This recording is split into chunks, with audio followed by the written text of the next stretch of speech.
అక్కడ తలపెట్టినటువంటి ఆ గొప్ప నేను మేల్కొనినప్పుడు నీ దివ్య రూపమును గాంచి సంతృప్తి చెందుతును. పితా పుత్ర పవిత్రాత్మ నామమునా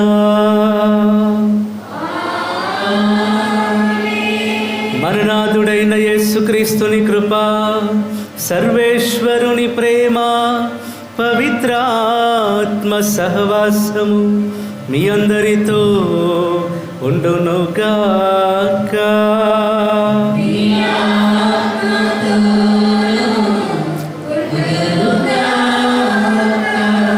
హల్లెలూయా, హల్లెలూయా. ప్రభునందు ప్రియ దేవుని బిడ్డలారా, ఈ రోజున మనందరం సామాన్య కాలంలో 15వ ఆదివారంలో ప్రవేశించి ఉన్నాం. ఈ 15వ సామాన్య ఆదివారంలో ఉన్నటువంటి మనందరినీ కూడా ఈ రోజున క్రీస్తు ప్రభు తన శిష్యులను పిలిచినట్లుగా మనల్ని కూడా ఒక ఉద్దేశం కొరకు పిలుస్తూ ఉన్నాడు. క్రీస్తు ప్రభు తన శిష్యులను పిలిచి వారందరినీ కూడా ఒక పని కొరకు, వారి భవిష్యత్తులో ఏమైతే చేయబోతున్నారో దానికి ఒక ట్రైలర్ లాగా, అంటే ఒక టేస్ట్ని ఇచ్చాడు, ఒక రుచిని తెలియజేశాడు అనమాట. భవిష్యత్తులో ఈ ప్రభు తర్వాత వాళ్ళు ఏం చేయబోతున్నారు, ఎలా ఉండబోతున్నారు అనే దానిని గురించి ఈరోజున ప్రభు వాళ్ళకు ఒక టేస్ట్ని ఇచ్చాడనమాట, ఒక రుచిని తెలియచేశాడు. ఏంటి అని అంటే వారిని ఇద్దరిద్దరిగా అన్ని రకాల గ్రామాలకి, అన్ని చోట్లకి పంపించి, ఇదిగో ఇది మీరు వెళ్తున్న స్థలం, మీరు నా పేరిట దయ్యాలను వెళ్ళగొడతారు, నా పేరిట అనారోగ్యంతో ఉన్న వాళ్ళని స్వస్థపరుస్తారు అని వాళ్ళకి అధికారం ఇచ్చి పంపించాడు ప్రభు. ఈ రోజున ప్రియమైన సహోదరి సహోదరులారా, మనందరము కూడా ఇక్కడ ఈ బలి పూజలు, లేదనంటే ఈ లోకంలో మనం అనుభవిస్తున్నది ఏదైనా, అది దివ్య బలి పూజ కావచ్చు, బలి పూజల్లో నువ్వు స్వీకరిస్తున్నటువంటి శరీర రక్తం, ఇవన్నీ కూడా ఫోర్ టేస్ట్ అంటాం. అంటే మన పరలోకానికి వెళ్ళడానికంటే ముందు ఇక్కడనే ఆ టేస్ట్ ఏంటి అనేది మనకు తెలియజేస్తూ ఉన్నారు. ఒక రోజున మనకి అతి ముఖ్యమైనది ఏంటి అంటే పరలోకం. ఆ పరలోకం వెళ్ళడానికంటే ముందు ఇగో ఇది, అక్కడ కూడా మనం ఇట్లాగే ఉండబోతున్నాం, ప్రభువుతో ఉండబోతున్నాం, ప్రభువుతో గడపబోతున్నాం అని, అక్కడ ఎలా ఉండబోతున్నాం దానికి సంబంధించి ఈరోజు ఈ లోకములోని ఈ జీవితంలో ప్రభు మనకు అనుగ్రహిస్తూ ఉన్నాడు. ప్రియ దేవుని బిడ్డలారా, ప్రభు వాళ్ళందరినీ పంపించిన తర్వాత వారు చేస్తున్నటువంటి ప్రతి పని, మాట చెప్తే దయ్యాలు పారిపోతున్నాయి. అదే యేసయ్య, నజరేయుడైన యేసయ్య నామములో వీళ్ళకు స్వస్థత కలుగును గాక అంటే అనారోగ్యంతో ఉన్న వాళ్ళకి స్వస్థత వస్తుంది. ఇలా ఎప్పుడైతే ప్రభు మాట మీద నమ్మకం ఉంచి వారు వెళ్ళారో అక్కడ జరగాల్సిన కార్యముల కంటే ఎక్కువగా జరిగాయి.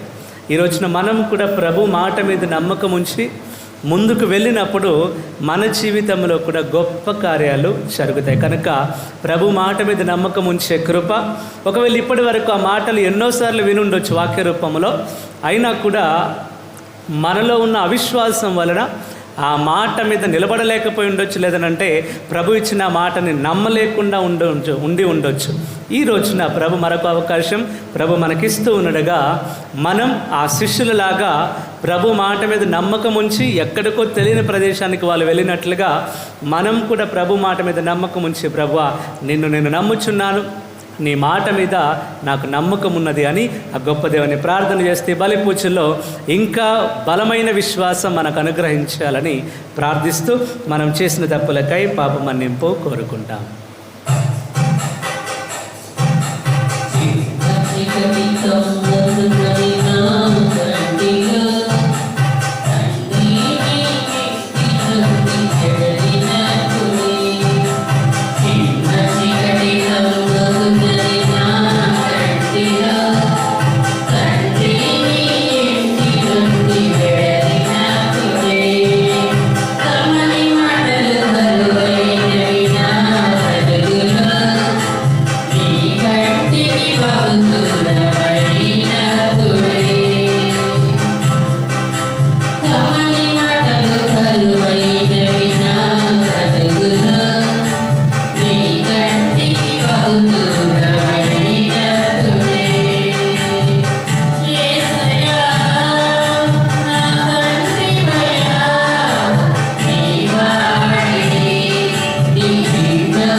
సర్వశక్తిగల సర్వేశ్వరుడు మనకు దయచూపి మన పాపములను మన్నించి మనలను నిత్య జీవితమునకు చేర్చునుగాక.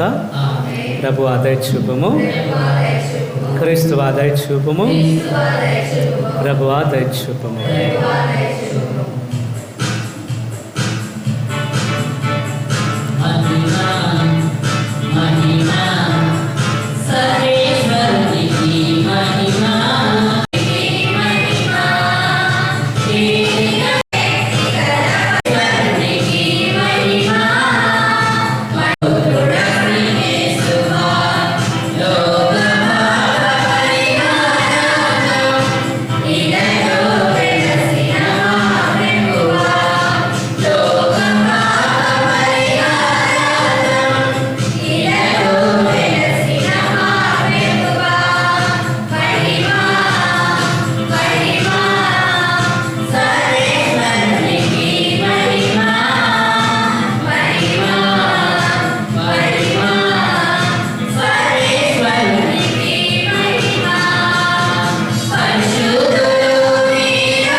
ప్రార్థించుదాము.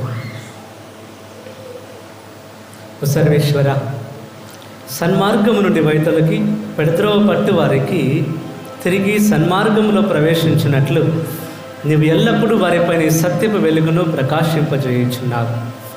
క్రీస్తునందు విశ్వాసమును ప్రకటించుట ద్వారా క్రైస్తవులైన వారికి క్రీస్తు నామమునకు విరుద్ధమైన క్రియలను విస్మరింపగల అనుగ్రహమును బలమును దయచేయుము. నీతోనూ పవిత్రాత్మతోనూ కలిసి యుగ యుగములు జీవించుచు పాలించు మా ప్రభువును మీ కుమారుడైన యేసుక్రీస్తు ద్వారా ఈ మనవి చేయుచున్నాము.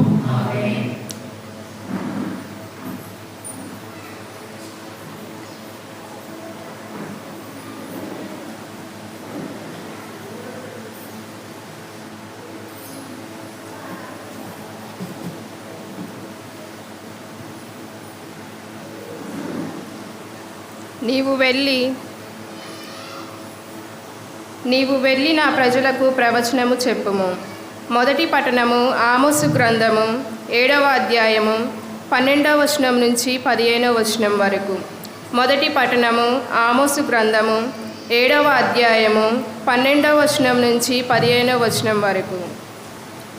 అమస్య ఆమోసుతో, దీర్ఘదర్శి, నీవిక యూదాకి వెడలిపొమ్ము, అచట ప్రవచనము చెప్పి పొట్టపోసుకొనుము. ఇక బేతలున మాత్రము ప్రవచనము చెప్పవలదు. ఇది రాజు ఆలయము, ఈ రాజ్యమునకు చెందిన దేవాలయము అనెను. ఆ మాటలకు ఆమోసు ఇట్లు బదులు చెప్పెను: నేను భుక్తి కొరకు ప్రవచనములు చెప్పువాడను కాను, ప్రవక్తలు సమాజముకు చెందినవాడను కాను.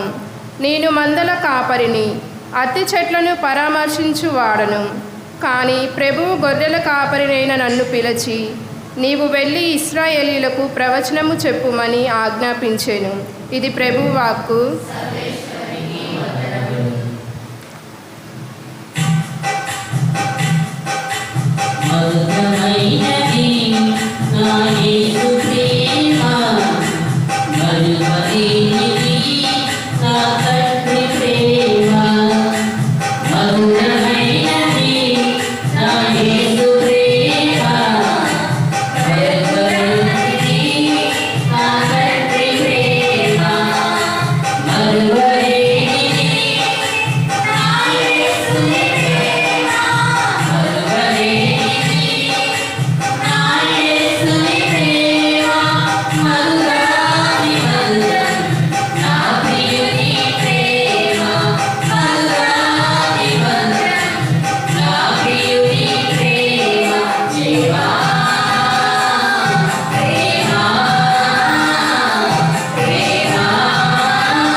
రెండవ పట్టణము. దేవుడును మనలను లోక సృష్టికి పూర్వమే క్రీస్తునందు తన వారిగా ఎన్నుకొనెను. పునీత పౌలు ఎఫెసీయులకు రాసిన లేఖ 1వ అధ్యాయము 3వ వచనం నుంచి 14వ వచనం వరకు. పునీత పౌలు ఎఫెసీయులకు రాసిన లేఖ 1వ అధ్యాయము 3వ వచనం నుంచి 14వ వచనం వరకు. మన ప్రభువైన యేసుక్రీస్తు తండ్రి అయిన దేవుడు స్తుతింపబడునుగాక. క్రీస్తునందు దేవుడు మనలను ఆశీర్వదించి మనకు దివ్యలోకపు ప్రతి ఆధ్యాత్మికమైన ఆశీస్సును వసుకుచున్నాడు. ఆయన ఎదుట మనము పవిత్రుల మగును, నిర్దోషుల మగును ఉండుటకు లోక సృష్టికి పూర్వమే ఆయన మనలను క్రీస్తునందు తన వారిగా ఎన్నుకొనెను. దేవుడు తనకు ఉన్న ప్రేమ వలన క్రీస్తు ద్వారా మనలను కుమారులుగా తన చెంత చేర్చుకొనుటకు ఆయన ముందే నిర్ణయించుకొని ఉండెను. ఇది ఆయన సంతోషము, సంకల్పము. దేవుడు తన కుమారుని ద్వారా మనకు ఉచితముగా వసగిన కృపావరమునకు మనము దేవుని స్తుతింతుదుము. క్రీస్తు రక్తము వలన మనము విముక్తులమైతిమి. ఆయన కృపా ఐశ్వర్యములచే మన పాపములు క్షమింపబడినవి. ఆయన మనకు చాలా ఉదారముగా వసిగిన దేవుని అనుగ్రహము ఎంతో గొప్పది కదా. తన సంపూర్ణ జ్ఞానము చేతను, విషయ పరిచయము చేతను దేవుడు తాను ఉద్దేశించిన దానిని నెరవేర్చును. అంతేగాక క్రీస్తు ద్వారా తాను పరిపూర్తి చేయదలిచిన చిత్తమును దేవుడు మనకు ఎరిగించెను. దివి అందలి భువి అందలి సమస్త సృష్టిని క్రీస్తు నాయకత్వమున ఒకటిగా చేయుటయే దేవుని ప్రణాళిక. దానిని ఆయన పరిపూర్ణమైన సమయము నెరవేర్చును. సమస్తము దేవుని ప్రణాళికను, నిర్ణయమును అనుసరించి జరుగును. కనుక ఆది అందే ఆయన నిశ్చయించుకొనిన దానిని బట్టి దేవుడు మనలను తన ఉద్దేశము కొరకు క్రీస్తునందు తన ప్రజలుగా ఎన్నుకొనెను. కనుక క్రీస్తునందు నిరీక్షణలో ప్రథములమైన మనము దైవ మహిమను స్తుతింతుముగాక. మీ విషయములలోనూ అంతే. మీకు రక్షణను ప్రసాదించిన సువార్తను సత్య సందేశమును మీరు ఆలకింపగనే మీరు క్రీస్తుని విశ్వసించితిరి. అంతట తాను వాగ్దానము చేసిన పవిత్రాత్మను మీకు ప్రసాదించుట ద్వారా మీరు తన వారుగా దేవుడు ధృవపరచెను. దేవుడు తన ప్రజలకు చేసిన వాగ్దానమును వారసత్వముగా మనము పొందుదుము అనుటయే ఆత్మయే హామీ. ఆయన మహిమను స్తుతింతుముగాక. ఇది ప్రభుని వాక్కు.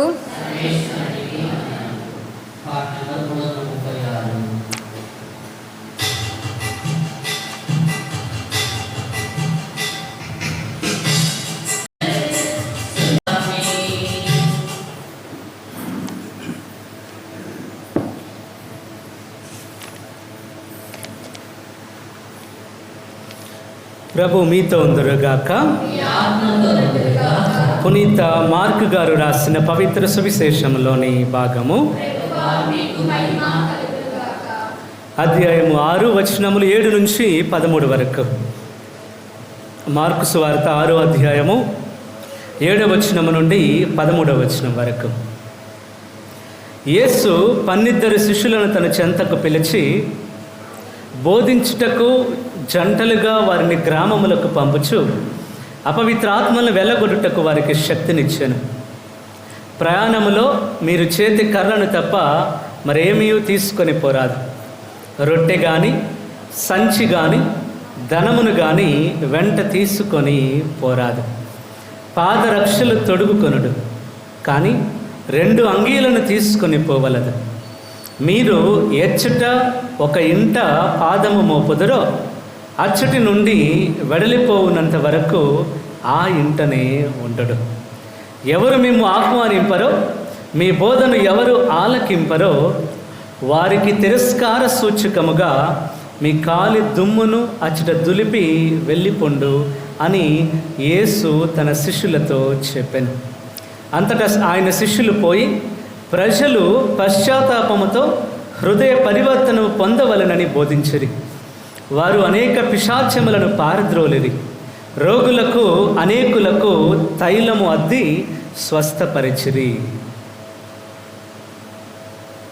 ఇది క్రీస్తుని సువిశేషము.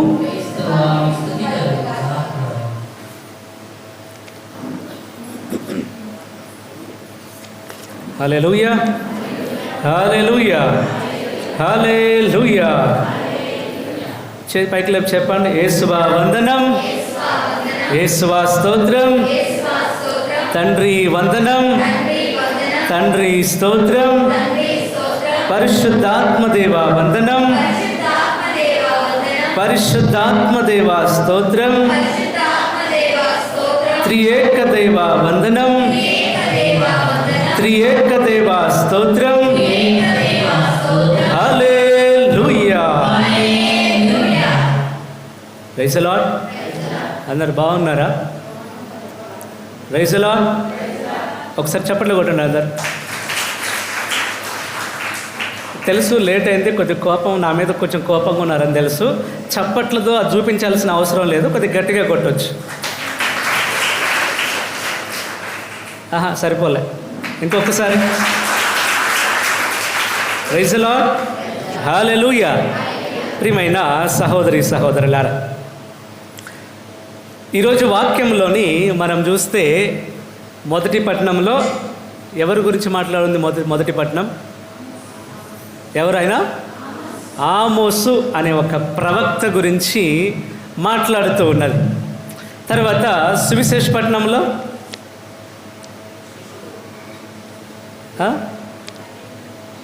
ఎవరి గురించి మాట్లాడుతుంది? సువిశేష పట్టణంలో 12 మంది శిష్యుల గురించి మాట్లాడుతూ ఉన్నది.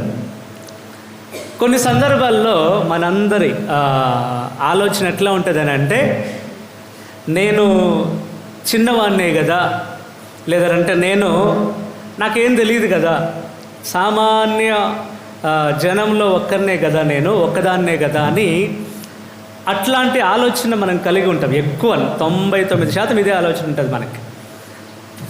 ఫాదర్ గారే కదా ప్రసంగం చెప్పాల్సింది, లేదంటే ఏదైనా అద్భుతం జరగాలి అంటే దైవ సేవకుల ద్వారానే జరగాలి కదా అని ఒక ఆలోచనలో మనం ఉంటాం.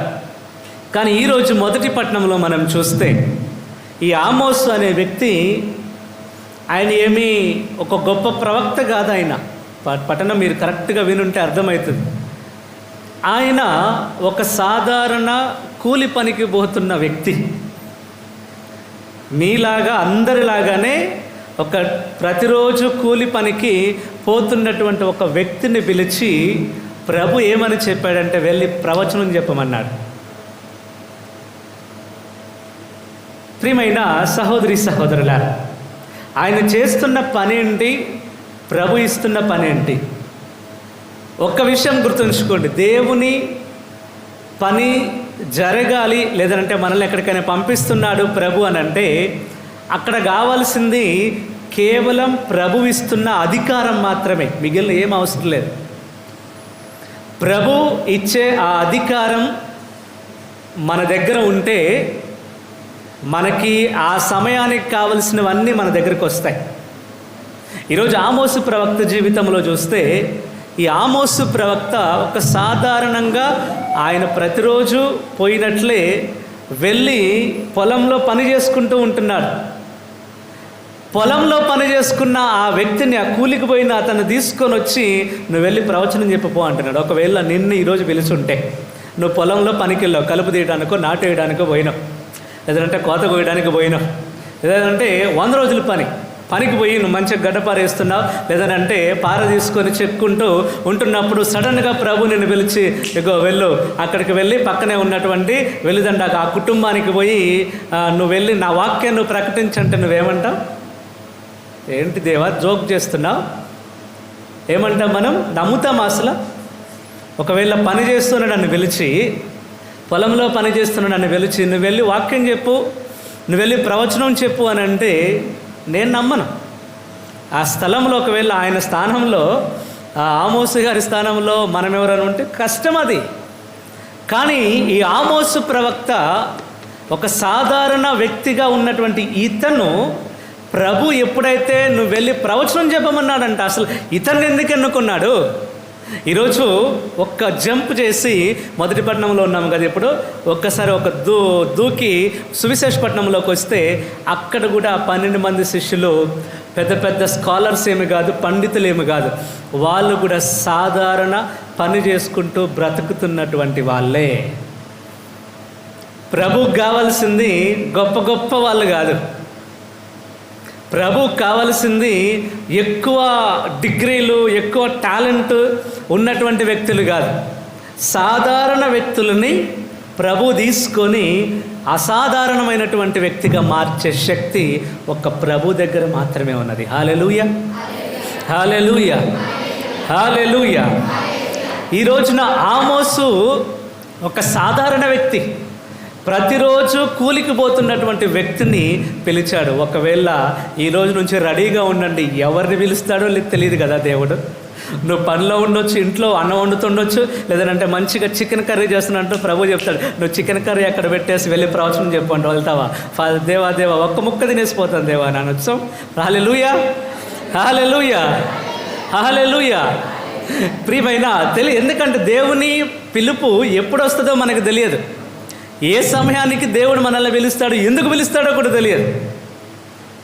ఈరోజు నువ్వు, అందుకే నేను అన్నాను, ఒకవేళ మనం ఆలోచన ఎట్లా ఉంటుంది అని అంటే ఇది నా కొరకు కాదు, దేవుడు నన్ను కాదే పిలిచింది, దేవుడు ఎవరినో పిలిచాడు కదా. అగో ఆ ఫాదర్ని పిలిచాడు, ఆ సిస్టర్ గారిని పిలిచారు, లేదంటే అక్కడి నుంచి వాళ్ళు మంచిగా పాటలు పాడతారు, అందుకే వాళ్ళని పిలిచి ఉంటాడు. లేదంటే ఆ వ్యక్తి మంచిగా మాట్లాడతాడు, నలుగురిలో నుంచి మాట్లాడతాడు, అందుకే వాళ్ళని పిలుచుకొని ఉంటాడు. లేదు, పని చేస్తున్న నువ్వు కావాలి ఆయనకి. నువ్వు చేస్తున్న పనిలో నమ్మకంగా నువ్వు పని చేసుకుంటూ ఉంటున్నావు కదా, ఆ నమ్మదగిన తనాన్ని చూస్తాడు దేవుడు. హల్లెలూయా, హల్లెలూయా.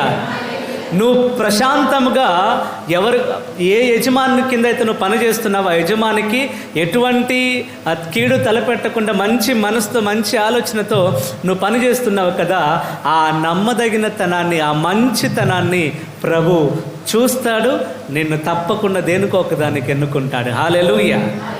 ఈరోజు సువిశేషంలో అదే చూస్తున్నాం మనం. 12 మంది శిష్యులు 12 రకాలుగా ఉన్నారు. ఇప్పుడు 12 మంది ఒకే కుటుంబం నుంచి వస్తే వాళ్ళని నడిపించడం ఈజీగానే ఉంటుంది, సులభంగానే ఉంటుంది. కానీ 12 మంది 12 కుటుంబాల నుంచి వస్తే ఒక్కొక్కడి ఆలోచన విధానం ఒక్కొక్క రకంగా ఉంటుంది. ఒకడు కోపం ఎక్కువ ఉంటే ఇంకొకడికి ఏదో దొంగతనం చేసే అలవాటు ఉంటుంది. ఇలా ఆ 12 మందిని 12 రకాల ఆలోచనలు మనసులతో ఉన్నటువంటి వీళ్ళందరినీ కూడా క్రీస్తు ప్రభు ముందుండి నడిపిస్తున్నాడు అనమాట. ఇదిగో నాన్న ఇట్లా పోవాలి, ఇట్లా పోవాలి, ఇట్లా పోవాలి. ఇక్కడ ఇంతమంది ఉన్నాం, దగ్గర ఒక 70 మంది 80 మంది ఉన్నాం అనుకోండి. ఇంతమంది అందరం ఒకే ఆలోచనతో ఉంటామా? లేదు కదా. ఒకరికి నాకెట్లా ఉంటుందని అంటే, అమ్మో అక్కడ నీళ్ళు పడుతున్నాయో లేదో బోర్లో అని నాకు ఆలోచన ఉంటుంది. మీకేమైనా ఉంటుంది?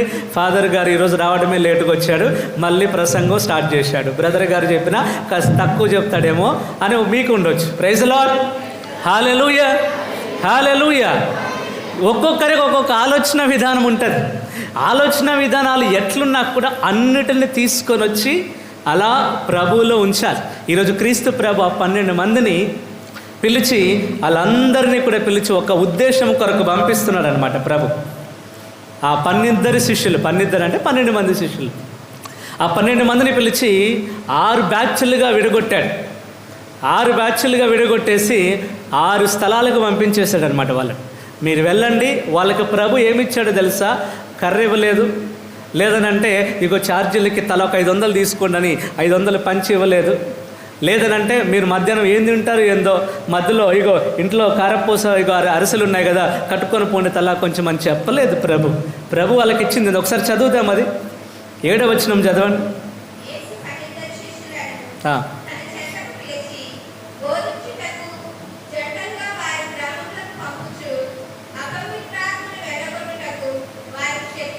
హల్లెలూయా. వాళ్ళకి శక్తినిచ్చాడు, అధికారం ఇచ్చాడు ప్రభు, అంతే, అంతకుమించి ఏమి ఇవ్వలేదు. తర్వాత ఏమన్నా మీరు తర్వాత చదువుకోండి కావాలంటే ప్రభు ఏమన్నా ఇచ్చినట్టుందా? అక్కడ ఏమి ఇవ్వలేదు, ఒక్క అధికారం మాత్రం ఇచ్చాడు.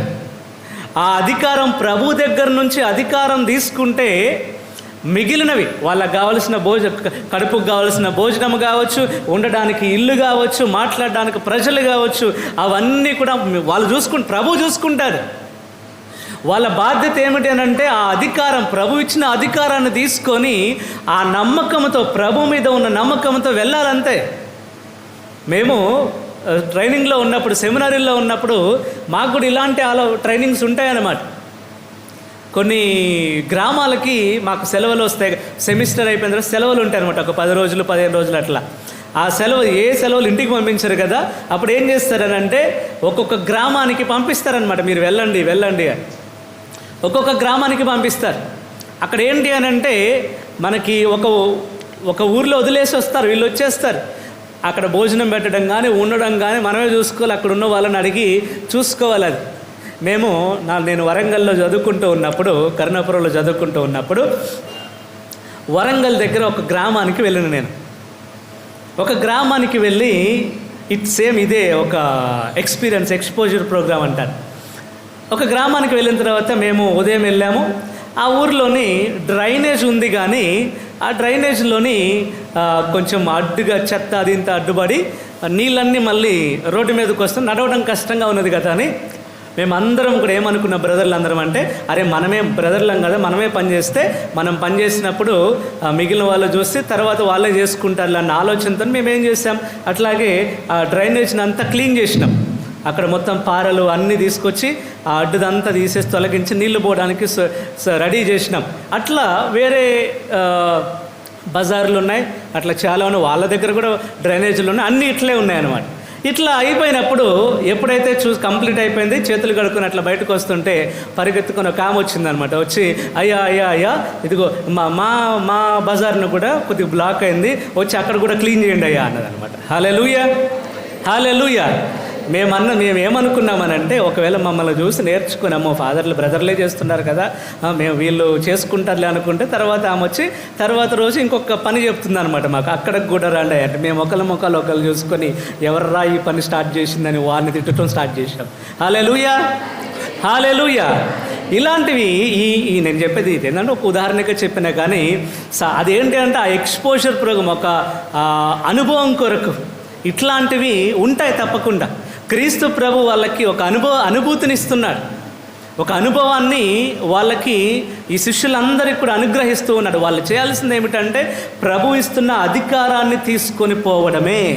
ఈరోజు నీవు నేను కూడా చేయాల్సింది ఒకటే పని.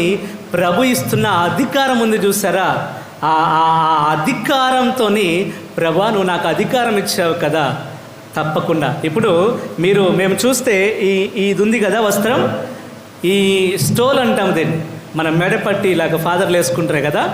ఎక్కడైనా ఆశీర్వాదం ఇవ్వాలి అని అంటే పూజ వస్త్రం మొత్తం వేసుకుంటారా? ఏం వేసుకుంటారు? ఇది మాత్రం ఉంటుంది. ఇది దేనికి గుర్తు అని అంటే గురువుకి తిరుసభిస్తున్నటువంటి అధికారానికి గుర్తు అనమాట ఇది.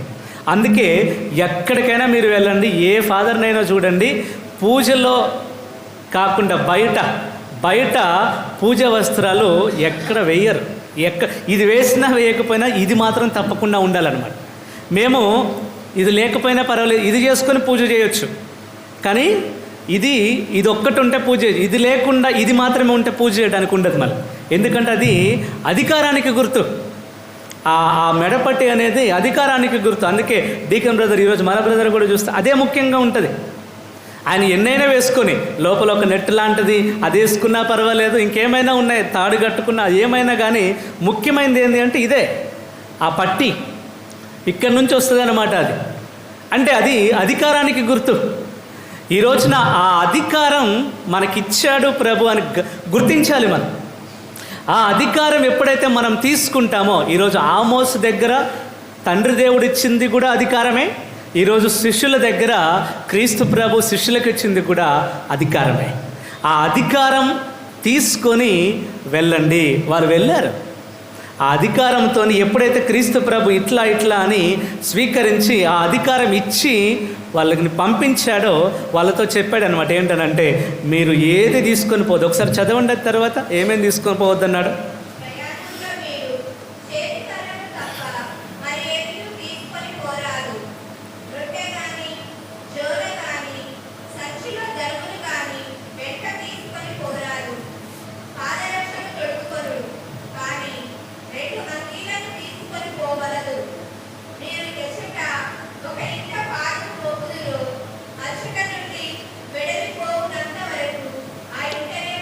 చూడండి, అక్కడ అన్నీ కూడా ప్రభు చెప్తున్నాడు. మీకు కావలసింది ఏ సమయానికి ఏది అవసరమో అక్కడ మీకు అనుగ్రహించబడతాయి. మనం అదే పరలోక జపంలో చెప్తాం, నానాటికి కావలసిన మా అన్నము మాకు నేటికి అనుగ్రహించండి. తీసుకుంటున్నావు, ఒక్కొక్క ముద్ద తీసుకుంటున్నప్పుడల్లా పరలోక జపం చెప్తూ తింటున్నావా? నువ్వు చెప్తున్నావా? మనం ఒక్కొక్క ముద్ద కలుపుతున్నావా? ఒక ముద్ద తీసుకొని పరలోకమందున్న మా తండ్రి అని చెప్పిన తర్వాత తింటున్నావా? లేదు. ప్రభు వాక్యంలో నానాటికి కావలసిన మా అన్నము మాకు నేటికి అనుగ్రహించండి అని ప్రభు నేర్పించాడు. నేను చెప్పాను ఉదయాన్నే, ఈ రోజున తప్పకుండా ప్రభు నాకు ఇస్తాడు. అదే నమ్మకం. నువ్వు అడిగినా అడగకపోయినా ఆ రోజుకు కావలసిన ఆహారాన్ని గొప్ప దేవుడు నీకు ఇస్తాడు కూడా, తప్పకుండా ఇస్తున్నాడు, ఇచ్చి తీరుతాడు తప్పకుండా ప్రభు. హల్లెలూయా, హల్లెలూయా, హల్లెలూయా. కనుక వాళ్ళందరూ బోధించినది ఒకటే మాట, వెళ్ళండి. వాళ్ళకి చెప్పాడు ప్రభు అనమాట, వెళ్ళి ప్రభు ఏదైతే స్టార్ట్ చేశాడో, ప్రారంభించాడో అదే పరిచర్య కొనసాగించమని చెప్పాడు. మళ్ళీ కొనసాగించమని చెప్పాడు. ఆయన స్టార్ట్ చేసిన పరిచర్య ఉంది కదా, ఆ పరిచర్యని ఇక్కడ మళ్ళీ ఆయన తర్వాత కొనసాగించాలి. చాలా చోట్లకి ఈ యొక్క వాక్యం ప్రకటించబడాలి, ఎన్నో ఆత్మలు రక్షించబడాలి అని క్రీస్తు ప్రభు శిష్యులను కూడా పంపిస్తున్నాడు ఈ రోజున. ఇది నేను ఎందుకు చెప్తున్నానంటే, మనం ఆది కాండంలో, నిర్గమకాండంలో చూసినట్లయితే ఇజ్రాయేలు ప్రజలు వాళ్ళు పాలు తేనెలు ప్రవహించే వాగ్దాన భూమికి పోవడానికంటే ముందే వాళ్ళందరికీ కూడా ఒక మంచి భోజనం ఇచ్చాడనమాట. రోజు 40 సంవత్సరాలు ఒక మంచి భోజనం, పరలోక మన్నాతో భోజనం పెట్టాడు ప్రభు.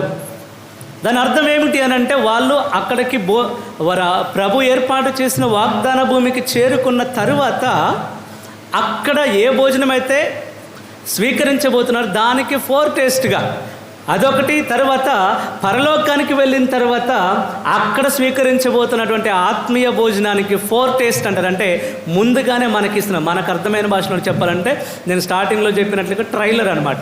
అంటే అది ఎట్లా ఉండబోతుందో కొద్దిగా మనకి రుచి చూపించడం, రుచి చూపించి ఇదిగో ఇట్లా ఉంటుంది ఇట్లా ఉంటుందని మనకు తెలియచేయటం.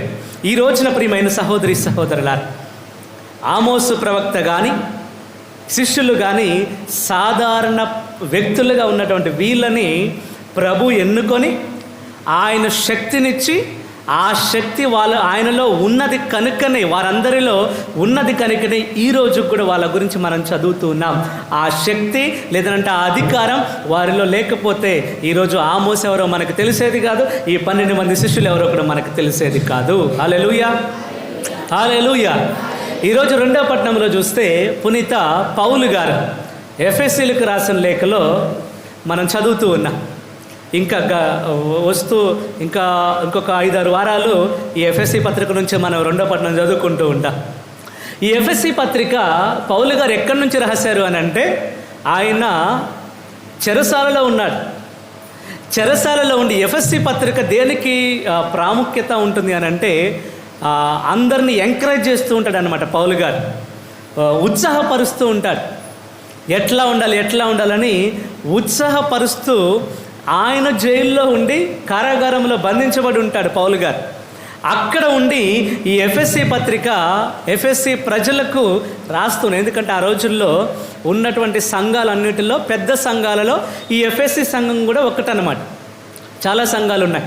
రోమా సంఘం అని, తర్వాత గలతీయ సంఘం, ఇట్లా రకరకాల సంఘాలు ఉన్నాయి. ఆ సంఘాలన్నింటిలో కూడా పెద్ద సంఘాలలో ఈ ఎఫ్ఎస్సి సంఘం కూడా ఒక పెద్ద సంఘం.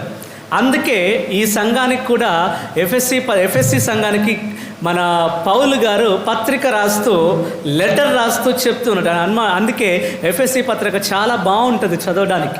మీరు ఎప్పుడైనా ఖాళీగా ఉంటే చదవండి. ఎఫ్ఎస్సి పత్రిక ఎట్లా అంటే, ఒకవేళ కృంగిపోతున్న సమయంలోని ఈ పత్రిక చదవండి. కొంచెం బాగాలేదు, మనసేదో ప్రశాంతంగా లేదు అన్న పరిస్థితుల్లో ఒకసారి ఈ పత్రిక చదవండి. పౌలు గారు చాలా బాగా ఉత్సాహపరుస్తాడు. ఎట్లా క్రీస్తు ప్రభు మనల్ని ఎట్లా ఉంచబోతున్నాడు, ఎంత గొప్పగా మనల్ని నడిపిస్తాడు, ఆయన ఐశ్వర్యంతో మనల్ని నడిపిస్తాడు, తర్వాత ఆయన రక్తంతో మనందరినీ శుద్ధి చేస్తాడు, మనల్ని విడిపిస్తాడు అని మనందరినీ కూడా ఉత్సాహపరుస్తూ నడిపిస్తాడనమాట పౌలు గారు. కనుక ప్రియమైన సహోదరి సహోదరుల, ఈ రోజున మనం గుర్తుంచుకోవాల్సిన విషయం ఏమిటి అని అంటే, నేను సాధారణ వ్యక్తినే కదా, చనిపోయేంత వరకు సాధారణ వ్యక్తిగానే ఉంటాను అని అనుకోకండి. ఎందుకనంటే నీ సాధారణ వ్యక్తిగా ఉన్న నిన్ను కూడా అసాధారణ వ్యక్తిగా మార్చే శక్తి ప్రభు దగ్గర ఉన్నది. ఒకవేళ నిన్ను ఎన్నుకొని వెళ్ళి ఇదిగో ఈ పని చెయ్యి అని అంటే, నువ్వు వెళ్ళి చేసే శక్తి, చేసే ధైర్యం, ఆ సిద్ధపాటు నీకు రెడీగా ఉండాలి నువ్వు ఎప్పుడైనా కూడా. హల్లెలూయా, హల్లెలూయా, హల్లెలూయా. ఎప్పుడు పిలుస్తాడు ఫాదర్ అని నన్ను అడిగితే నాకే తెలియదు. నన్ను ఎప్పుడు పిలిచాడో నాకే తెలియదు. అట్లాంటిది మిమ్మల్ని ఎప్పుడు పిలుస్తాడో నాకేం తెలుస్తుంది. హల్లెలూయా, హల్లెలూయా. నేను సాధారణంగా క్రికెట్ అంటే చాలా ఇష్టం, నాకు చాలా పిచ్చి అనమాట. నాకు క్రికెట్ అంటే చిన్నప్పుడు, గురువు కావడానికంటే ముందు కూడా చాలా పిచ్చి.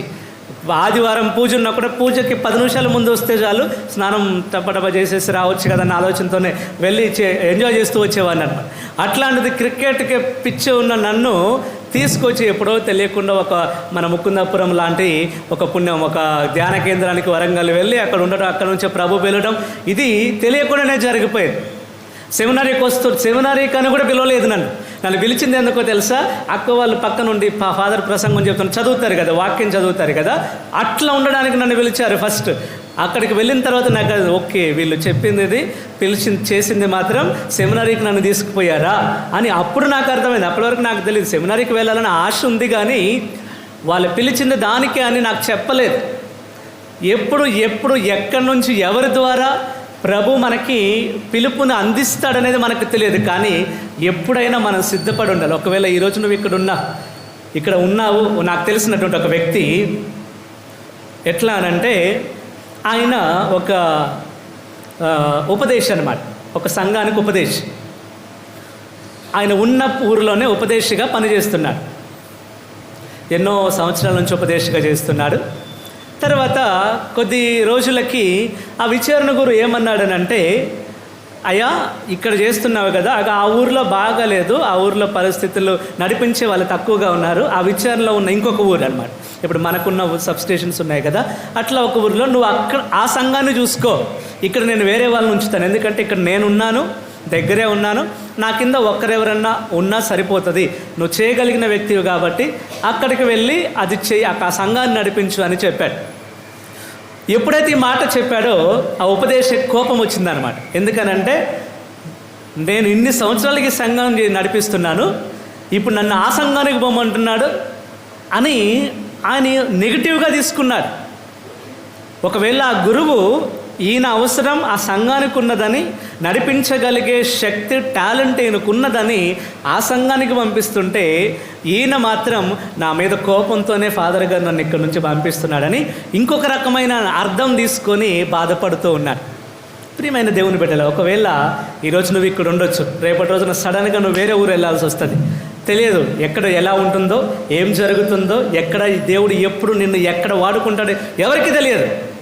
నేను అనుకోలేదు వెలిదంట నేను వస్తున్నాను, వెలిదంట విచారణకు నేను వస్తున్నాను. ముకుందాపురంలో ఉన్నప్పుడు అనిల్ ఫాదర్ నన్ను ఎప్పుడు అంటూ ఉండేవాడు, అరే నా తర్వాత నువ్వే, నా తర్వాత నువ్వే అని అంటూ ఉండేవాడు. కానీ నేను ఎప్పుడు సీరియస్గా తీసుకోలేదన్నమాట. ఎందుకనంటే నన్ను ఇక్కడికి ఎందుకు వస్తారులే, పెద్ద ఫాదర్ నాకంటే పెద్దవాళ్ళు ఉన్నారు కదా, నాకంటే ముందైన గురువులు అయినటువంటి వాళ్ళు ఉన్నారు కదా అని అట్లా తీసుకున్నాను. కానీ నేను ఇక్కడి వరకు వస్తానని అనుకోలేదు ఎప్పుడు కూడా.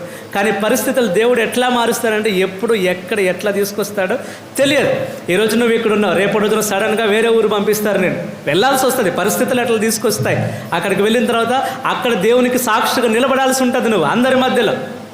అక్కడ నా క్రీస్తు ప్రభు గురించి ఇక్కడంటే పూజ స్టార్ట్ చేసిన వెంటనే నీకు ఒకరినొకరిని పిలుచుకొని నువ్వు రండి పోదామని వస్తున్నప్పుడు దారులను మీ వాళ్ళందరినీ పిలుచుకొని వస్తావు నువ్వు చర్చికి. అక్కడ నువ్వు ఒక్కదానివే ఉంటావు, నువ్వు ఒక్కడివే ఉంటావు, అక్కడ ఎవ్వరు ఉండరు. ప్రార్థనకు పోదాం, కనీసం ఏమైనా మాట్లాడాలన్నా కూడా అమ్మో ఏమనుకుంటారో నన్న భయం. కనుక ఎప్పుడు ఎలాంటి పరిస్థితులు ఉంటాయో ఎక్కడ ఉంటామో మనకు తెలియదు, కానీ రెడీగా ఉండాలి ఎప్పుడైనా.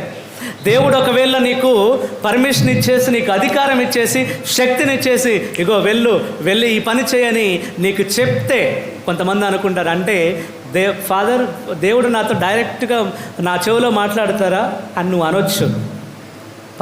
కొంతమంది ఇలాంటి డౌట్సే ఉంటాయి అన్నమాట, సిల్లీ డౌట్స్ అనమాట. అని అంటే డైరెక్ట్గా వచ్చి నీ చెవిలోనే మాట్లాడాల్సిన అవసరం లేదు. నీతో పరిస్థితుల ద్వారా మాట్లాడచ్చు, ఇలా వాక్య రూపంలో దైవ సేవకుల ద్వారా మాట్లాడచ్చు, కళల ద్వారా కానీ దర్శనాల ద్వారా కానీ నీతో మాట్లాడచ్చు. నీ మనసులోంచే క్రీస్తు ప్రభు ఏదో తెలియని ఒక ఆలోచన నీలో తెప్పించవచ్చు. లేదంటే కొన్ని సందర్భాలు ఎట్లా ఉంటుందంటే ఆ పని చేసే అంతవరకు కూడా మనసు ప్రశాంతంగా ఉండదు. కనుక ఎట్లా మాట్లాడతాడో, ఎలా ముందు నడిపిస్తాడో తెలియదు, కానీ నీ తరపున నువ్వు మాత్రం రెడీగా ఉండాలి. ఉంటామా వద్దా? తలోపొచ్చు కదా, ఎందుకంటే మీరు ఉంటాము అనే మాట నాకు వినిపించట్లేదు. కనీసం తలోపితే ఓకే ఉంటున్నారులే అని అంత సంతోషం అని నాకు ఉంటుంది. ఉంటామా రెడీగా ఉంటామా? ఒకవేళ సడన్గా నిన్ను బయలుదేరి వచ్చేసే, నువ్వు సూర్యాపేట వచ్చేసే, సూర్యాపేట షిఫ్ట్ అయిపో, నిన్ను అక్కడ నిన్ను దైవసేవకు వాడుకుంటాను నేను అంటే వెళ్తావా? అమ్మో ఫాదర్ మా సార్ని అడగాలి, ఫాదర్ మా మేడంని అడగాలి. ఫాదర్ ప్రియమైన మీరు సిద్ధంగా ఉండండి, తప్పకుండా దేవుడు ఎక్కడ వాడుకుంటాడో అది ఆయన ఇష్టం. ఎట్లాగైనా వాడుకుంటాడు, ఏ విధంగానైనా ఆయన సేవ కొరకు నిన్ను వాడుకోవాలని డిసైడ్ అయితే, మళ్ళీ చెప్తున్నా వినండి, క్రీస్తు ప్రభు నిన్ను ఆయన సేవ కొరకు వాడుకోవాలని డిసైడ్ అయితే నువ్వు ఎక్కడున్నా కూడా నిన్ను వాడుకుంటాడు. నువ్వు నాకు ఇష్టం లేదని పారిపోతున్నావు. ఇప్పుడు యోనా ఉన్నాడే కదా, నాకు వద్దు బాబు ఆ పట్టణానికి నేను పోను, నేను నినివే పట్టణానికి పోనంటే పోనని పడవెక్కి మంచిగా హై క్లాస్ టికెట్ కొనుక్కొని పడవెక్కి షిప్లో ఎక్కి కూర్చుంటే పెద్ద తుఫాన్ వచ్చేసి చివరికి ఆ వ్యక్తి సముద్రంలో, మిగిలిన వాళ్ళంతా బాగానే ఉన్నారు, ఆ వ్యక్తి ఒక్కడే సముద్రంలో ఉన్నాడు. చేప మింగింది, 3 రోజులైంది, ఏ టికెట్ లేకుండానే మళ్ళీ తీసుకొచ్చి నినివే ఒడ్డున ఉన్నాడు అనమాట. హల్లెలూయా, హల్లెలూయా, హల్లెలూయా. అందుకే ప్రభు నిన్ను వాడుకోవాలి, నువ్వు నాకు కావాలి, నా పరిచర్యకు నువ్వు అవసరం అని డిసైడ్ అయితే మాత్రం ఎక్కడున్నా కూడా నిన్ను వాడుకుంటాడు. ఎలాంటి పరిస్థితుల్లో నువ్వు ఉన్నా కూడా నేను తీసుకొస్తాడు బయటికి. ఎలాంటి ఆ పరిస్థితుల్లో ఎట్లా అంటే కొన్ని సందర్భాల్లో నిన్ను కట్టేసినట్లు ఉంటుంది. అమ్మ నేను బయటకు ఒక అడుగు కూడా ముందుకు వెళ్ళను అన్నట్లు ఉంటుంది. అలాంటి పరిస్థితుల్లో కూడా దేవుడు నిన్ను బయటకు తీసుకొచ్చి ఆయన సేవకు వాడుకునే శక్తి కేవలం ప్రభు దగ్గర మాత్రమే ఉన్నది. మీ తరపున నా తరపున మనం చేయాల్సింది ఏమిటంటే ఎస్ అని చెప్పాలి అంతే. నేను రెడీ అని చెప్పాలి అంతే. ఒక సాధారణ కూలి పనికి పోతున్న ఆమోసుని ఎన్నుకున్న దేవుడు చేపలు పడితే కానీ కడుపు నిండదు వాళ్ళకి. అలాంటి జాలర్లను ఎన్నుకున్నటువంటి దేవుడు మట్టి పనికి పోతున్న నిన్ను కూడా ఎన్నుకుంటాడు, కలుపు తీయడానికి పోతున్న నిన్ను ఎన్నుకుంటాడు, మిరప తోటలకు పోతున్న నిన్ను ఎన్నుకుంటాడు, టాపీ పనికి పోతున్న ఎవరినైనా ఎన్నుకుంటాడు అనమాట. హల్లెలూయా, హల్లెలూయా, హల్లెలూయా. కనుక ఈ పూజా బలిలోని ప్రభువా, నేను నీ ఎన్నికకు నీవు పిలిచిన పిలుపుకి సిద్ధంగా ఉన్నాను ప్రభువా. ఆ ధైర్యపు జీవితాన్ని నేను జీవించే కృపను, ఎప్పుడైనా కూడా సిద్ధంగా ఉండే మనసుని నాకు దయచేయండి ప్రభు అని బలి పూజలో ప్రార్థిస్తాం. పిత పుత్ర పవిత్రాత్మ నామమున. లేచి నిలబడదాం, మన విశ్వాసాన్ని ప్రకటిస్తాం. పరలోకమును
సహోదరులారా, మీరును అర్పించుచున్న ఈ బలి సర్వశక్తి కలిపితే సర్వేశ్వరునికి అంగీకారమగినట్లు ప్రార్థింపము.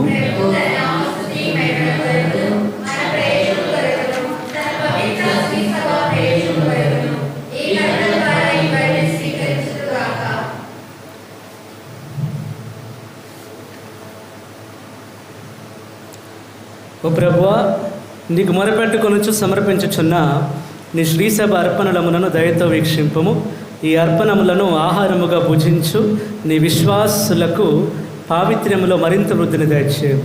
మా ప్రభు అయిన క్రీస్తు ద్వారా మనవి చేయుచున్నాము. ప్రభు మీతో ఉందరు గాక. మీ మనస్సులను ఉన్నతమునకు త్రిప్పుము. మన దేవుడైన ప్రభువునకు కృతజ్ఞత తెలుపుదము. ప్రభు అయిన దేవా, పావన పిత, సర్వశక్తిగల నిత్య సర్వేశ్వర, మేము ఎల్లప్పుడూ ఇచ్చుంటున్న నీకు కృతజ్ఞత వందనములు. మా ప్రభు అయిన క్రీస్తు ద్వారా చెల్లించుట యుక్తము, న్యాయము, ధర్మము, రక్షణదాయకం. ఎలైన క్రీస్తు తన జన్మము ద్వారా పతనమైన మానవ స్థితిని నూతనీకరించాను. తన శ్రమల ద్వారా మా పాపములను రద్దు చేశాను. అతడు మరణము నుండి ఉత్థానుడై శాశ్వత జీవితమునకు మార్గము తెరిచాను. తండ్రి, అతడు నీ వద్దకు మోక్షారోహణము చేసి మూసి ఉన్న మోక్ష ద్వారములను తెరిచాను. కావున దూతల పునీతుల బృందములతో ఏకమై నిరతము మేము నీ స్తుతి గీతమును పాడుట ఎట్లనగా,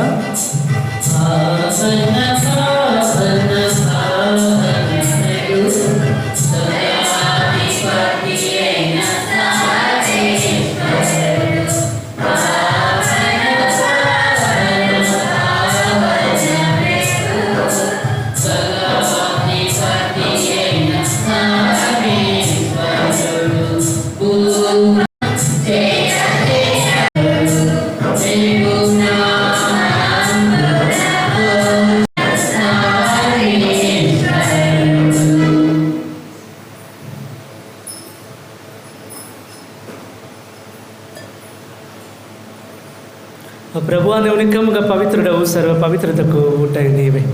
కనుక నీ పవిత్ర ఆత్మ ద్వారా కానుకలను పరిశుద్ధపరచ బ్రతిమాలుచున్నాను. ఈ విధమునవి మా కొరకు మా ప్రభు యేసుక్రీస్తుని శరీర రక్తములు అదును కాక.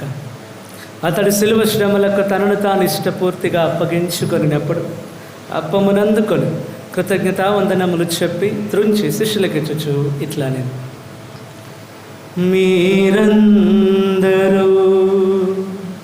దీనిని తీసుకొని భుజింపుము. ఏలయనా ఇది మీ కొరకు అప్పగింపబడనున్న నా శరీరము.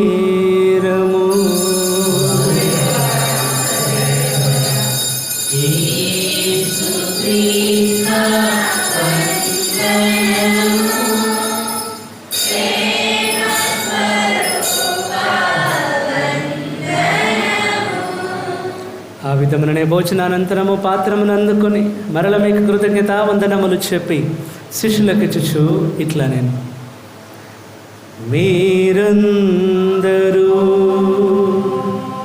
దీనిని తీసుకొని దీని నుండి పానము చేయుడు.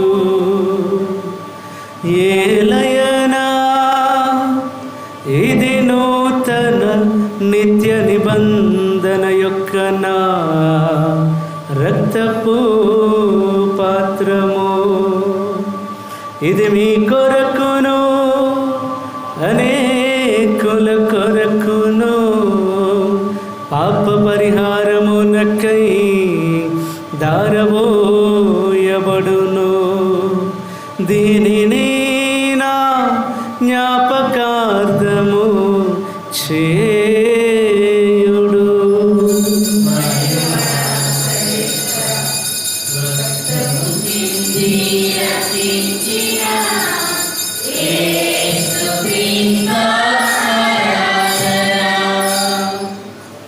ఇది విశ్వాస రహస్యము.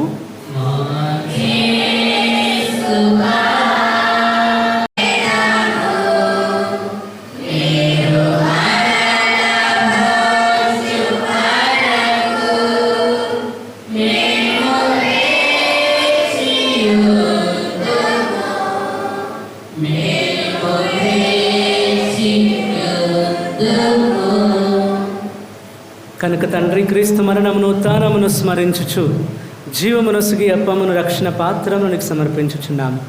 నీ సముఖమును నిలిచి నీకు పరిచర్య చేయుటకు మమ్మ పాత్రలనుగా చేసినందుకు నీకు వందనములు తెలుపుచున్నాము. క్రీస్తు శరీర రక్తములను పాలివారు మగమమ్ము పవిత్రాత్మ ద్వారా ఐక్యపరచమని బ్రతిమాలుచున్నాము. ప్రభు, ప్రపంచమంతటా వ్యాపించిన నీ శ్రీ సభను జ్ఞాపకం ఉంచుకున్నాము. మా ఫ్రాన్సిస్ జగద్గురువును, మా దమన కుమార్ పీఠాధిపతులను, గురువులందరితో పాటు మమ్మను నీ ప్రేమ ఎంత పరిపూర్ణులను చేయము. ఈ రోజున పూజ బలులు అర్పిస్తున్నటువంటి ప్రతి ఒక్క బిడ్డను యొక్క ఉద్దేశమును ఆశీర్వదించము. మా గురునిలయ నిర్మాణంలో మాకు తోడుగా ఉండి పనులు ప్రారంభించి ముగించే కృపను మాకు అనుగ్రహించమని, బోరు వేస్తుండగా ప్రభువా మంచి నీటిని మాకు అనుగ్రహించమని ప్రార్థిస్తూ ఉన్నా. ఉత్థానముఖితమున నమ్మికతో చనిపోయిన మా సహోదరి సహోదరులను నీ కనికరం మందు చనిపోయిన వారందరినీ జ్ఞాపకం ఉంచుకొను. వారిని దివ్య ప్రకాశములోనికి చేర్చుకును. మా అందరిపై దయచూపి దేవుని కన్నెత లేక మరియ మాతతోను, ఆమె భర్త యొక్క పునీత యోసేపు గారితోను, పునీత అపోస్తలులతో, ఆది నుండి నీకు సేవ చేసిన పుణ్యాత్ములందరితో మాకు నిత్య జీవితంలో భాగమును దయచేయము. అప్పుడు వారితో కలిసి మేము నీ కుమారుడికి యేసుక్రీస్తు ద్వారా నేను స్తుతించి మహిమ పరచుదము.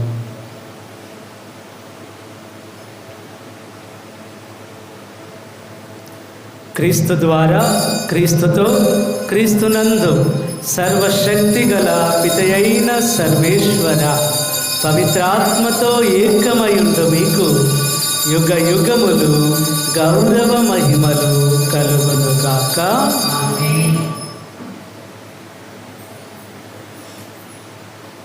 మన ప్రభు మనకు నేర్పించినటువంటి పరలోక ప్రార్థన, ఆ గొప్ప దేవుడు మనందరికీ అధికారం ఇస్తూ ఉండగా ఆ అధికారంతో మన జీవితంలో, మన కుటుంబంలో ఎదుర్కొంటున్నటువంటి ప్రతి సమస్యను, ప్రతి ఒక్క అనారోగ్య సమస్య కావచ్చు, కుటుంబ సమస్య కావచ్చు, మానసిక సమస్య కావచ్చు, శారీరక సమస్య, అది ఏ సమస్య అయినా కూడా ప్రభు ఇస్తున్నటువంటి అధికారముతో మనం జయించగలము అనే ఒక నమ్మకంతో, ఒక ఆలోచనను ప్రభు ఇస్తూ ఉండగా, ప్రభువా ఆ అధికారం నాలో ఉన్నదని గ్రహించే కృపను నాకు ఇవ్వండి అని పరలోక జపమును ప్రార్థిస్తాం. పరలోకమందున్న మా తండ్రి,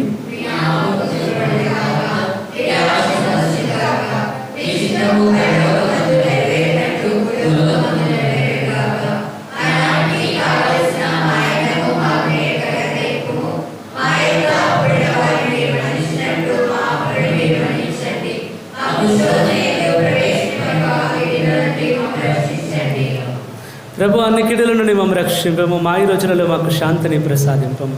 నీ దయానుగ్రహం వలన పాపము నుండి మమ్మ విముక్తులను చేసి, అన్ని కలతల నుండి మమ్మ విముక్తులను చేసి సర్వదా కాపాడము. మేము మోక్షనందమును మా రక్షకుడైన యేసుక్రీస్తు ఆగమమును నిరీక్షించుచుందుము.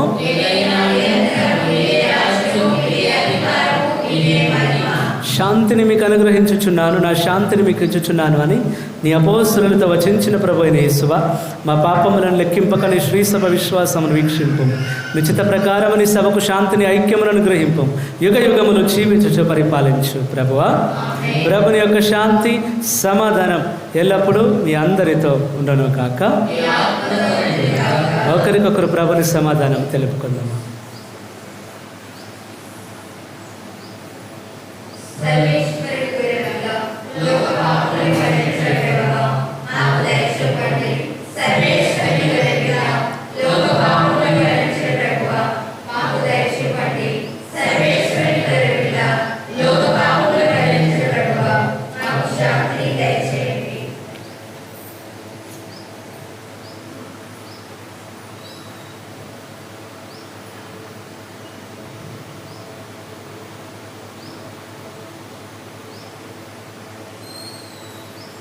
ఇదిగో సర్వేశ్వరుని గొర్రెపిల్ల, ఇదిగో లోక పాపములను పరిహరించు ప్రభు. తన అధికారముతో మనందరినీ కూడా అధికారం కలిగిన వ్యక్తులుగా మార్చాలని చూస్తున్నటువంటి ప్రభు, ఆ ప్రభు ఇచ్చిన విందులో పాల్గొనడానికి మనందరినీ ఆహ్వానిస్తుండగా పిలువబడిన మనందరము ధన్యులము.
ఉంటాయి ఇంటి పని మన ఇల్లందు దీని రక్షణదాయక ప్రభావం అధికమగునుగాక. మా ప్రభు అయిన క్రీస్తు ద్వారా మనవి చేయుచున్నాము. ప్రభు మీతో ఉందరుగాక. సర్వశక్తి గల సర్వేశ్వరుడు పిత, పుత్ర, పవిత్రాత్మ దేవుడు మేము దీవించి ఆశీర్వదించి భద్రముగా కాచి కాపాడునుగాక. దివ్య బలి పూజ సమాప్తమైనది. సమాధానంతో వెళ్ళి క్రీస్తుని ప్రేమలో, ఆయన సేవలో అధికారం పొందుకున్నటువంటి బిడ్డలుగా జీవించండి.